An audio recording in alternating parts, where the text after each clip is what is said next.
Assalamualaikum warahmatullahi wabarakatuh. Di video kali ini saya akan mencoba membahas cara menghilangkan ketombe ya. Simak.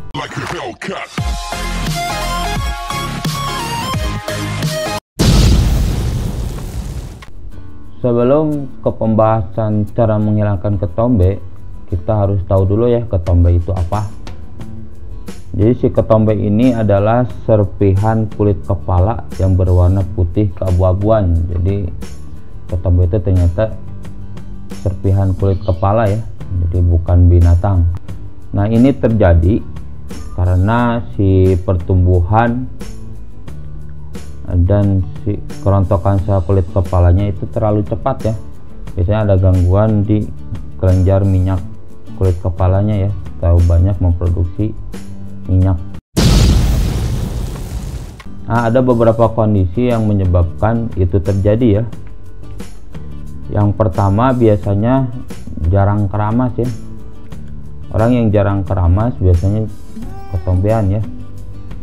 Atau juga terlalu sering keramas ya, bisa sehari misalnya 2 kali keramas, 3 kali keramas, itu juga bisa menyebabkan ketombean. Jadi nanti si kelenjar minyaknya itu mengalami gangguan ya kalau keseringan keramas. Yang kedua karena penyakit ya. Penyakit yang pertama itu namanya tinea capitis. Jadi tinea capitis ini infeksi jamur pada kulit kepala ya. Jadi di kulit kepalanya itu ada jamur-jamurnya, jadi tumbuh atau timbul ketombe ya karena infeksi jamur tersebut. Yang kedua karena penyakit eksim atopik ya, atau penyakit yang membuat kulit menjadi kering ya, gatal, pecah-pecah dan kemerahan. Jadi orang-orang yang menderita eksim atopik itu si kulit kepala itu merah ya, pecah-pecah. Nah itu bagusnya ke dokter ya kalau mengalami itu, jangan diobatin sendiri ya, karena itu udah agak bahaya ya. Itu juga bisa menyebabkan ketombe. Yang ketiga penyakit psoriasis ya. Psoriasis itu peradangan kronis pada kulit yang membuat kulit itu terkelupas, menebal, kering dan bersisik ya, terutama di kulit kepala ya. Itu bisa menyebabkan ketombe psoriasisnya. Yang keempat itu penyakit HIV ya, atau penyakit kekebalan tubuh juga bisa menyebabkan ketombe. Yang ketiga itu alergi. Jadi orang yang alergi hairspray atau gel ya, yang buat rapiin rambut, itu juga bisa menyebabkan ketombean ya. Jadi jangan terlalu sering pakai hairspray atau gel biar tidak ketombean. Yang keempat perubahan cuaca. Jadi kalau cuaca dari dingin ke panas, panas ke dingin, itu juga bisa membuat si kulit kepala itu mengalami gangguan ya, dan itu bisa menyebabkan ketombe juga ya. Yang kelima untuk pria biasanya di masa puber itu bisa mengalami ketombean ya. Yang keenam memiliki tipe rambut berminyak. Kalau memiliki tipe rambut berminyak itu lebih bisa ketombean ya, karena nanti sisa kulit kepalanya yang jatuh, nggak jatuh, malahan tertimbun sama minyak, jadi ngumpul, tambah banyak aja ya ketombenya. Yang ketujuh itu yang sering mengkonsumsi alkohol, itu juga bisa menyebabkan ketombe. Yang kedelapan itu sering mengkonsumsi makanan tinggi gula, pedas atau banyak garam, itu juga berpengaruh ya kepada kulit kepala, itu juga bisa menyebabkan ketombean. Dan yang terakhir itu kurang mengonsumsi vitamin B ya, seperti kurang telur ya, keju, ikan, itu makanan yang punya vitamin B. Kalau kurang itu biasanya ketombean juga ya. Nah sekarang gimana cara menghilangkan ketombe tersebut ya? Kita bagi menjadi dua ya, secara kedokteran dan secara alami. Kalau untuk kedokteran biasanya pakai sampo ya, sampo anti ketombe. Biasanya harus keramas setiap hari, itu yang kulit berminyak, tapi sehari sekali ya, bukan dua kali atau 3 kali, itu kebanyakan. atau 3 kali seminggu. Itu biasanya nanti si ketombenya cepat hilang ya. Ada beberapa jenis sampo ketombe ya. Yang pertama itu zinc piriton, zinc pyrithione.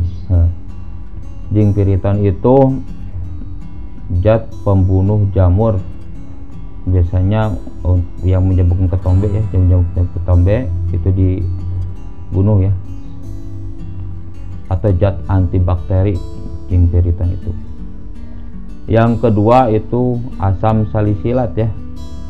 Asam salisilat ini fungsinya untuk melembutkan dan membuang kulit mati yang menumpuk pada kulit kepala ya. Tapi asam salisilat ini bisa menyebabkan si kulit kepala kering ya.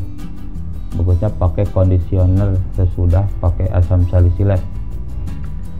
Yang ketiga sampo berbahan ter. Nah, ini fungsinya untuk memperlambat produksi sel kulit mati. Untuk yang punya rambut warnanya terang seperti kuning atau coklat, itu biasanya bisa merubah warna rambutnya ya kalau pakai sampo berbahan ter. Yang keempat selenium sulfida. Selenium sulfida ini fungsinya untuk memperlambat produksi sel kulit mati dan mengurangi pertumbuhan jamur ya. Tapi tidak cocok ya untuk rambut-rambut yang sudah diwarnai ya, karena bisa rusak kalau pakai selenium sulfida. Yang kelima keratoconazole ya. Ini agak keras obatnya, obat anti jamur. Ini digunakan kalau misalnya sampo-sampo yang lain tidak bisa ya, baru yang ini gitu. Cara keramas yang betul itu dipijat si kepalanya itu sambil dikasih sampo, nanti didiamkan ya 5 menit. Jadi jangan langsung dibilas, didiamkan 5 menit supaya si obat di sampo-nya itu bekerja, baru dibilas. Nah, sekarang gimana cara alaminya ya? Yang pertama itu pakai lidah buaya ya.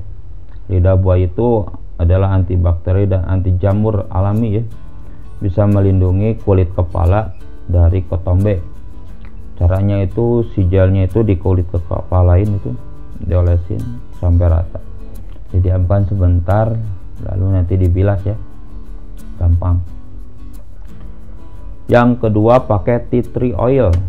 Tea tree oil ini fungsinya melawan organisme berbahaya dan peradangan ya.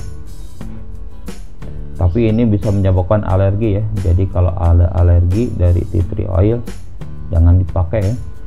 Yang ketiga minyak kelapa ya. Minyak kelapa ini bukan minyak goreng ya, tapi minyak dari kelapa. Ini biasa fungsinya untuk menjaga kulit kepala tidak kering ya. Jadi nanti si ketombenya jadi hilang. Caranya itu mengoleskan minyak kelapa ke kulit ke kepala. Setelah sejam dan didiamin lalu disisir ya. Nanti ketombenya hilang semua. Mungkin itu yang bisa saya sampaikan tentang cara menghilangkan ketombe. Semoga bermanfaat. Jangan lupa subscribe, like, komen, dan share. Terima kasih. Assalamualaikum warahmatullahi wabarakatuh.